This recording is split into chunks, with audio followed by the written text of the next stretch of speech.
We care for the species. We want to make sure our forests are healthy. That's the bottom line.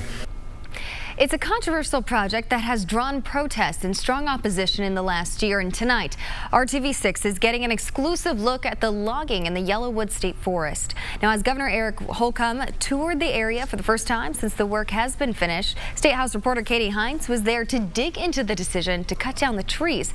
She takes us to Nashville in a story you'll only see on RTV6.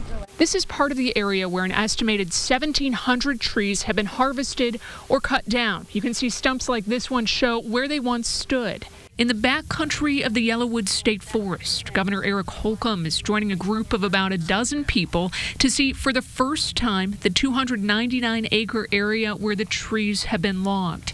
I asked Indiana Assistant State Forester Dan Ernst why here. This area was looked at for its current stocking, condition of the trees, and whether it was appropriate to thin in this area at that time.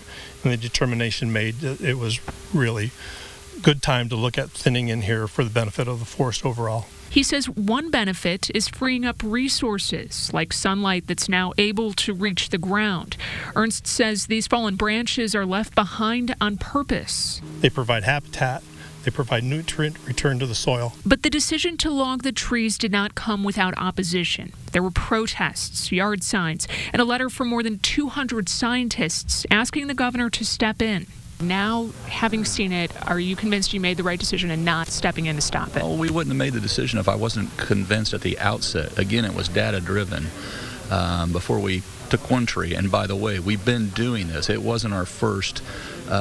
This wasn't the first management here. Holcomb adds the state submits to a national and international audit. We voluntarily say, come in, inspect the goods, so to speak, make sure we're doing this right. The tour included a visit to part of the forest logged 5 years ago. The idea to show what Yellowwood could look like down the road. Katie Hines, RTV6. Thank you, Katie. And the Indiana Forest Alliance remains opposed to the logging. The group says it changes the character of the forest. Now, in a statement, a spokeswoman writes, some or all of the rest of the Yellowwood backcountry can still be set aside from logging. We're not giving up that the governor will work with the DNR to strike a balance between logging and wilderness recreation.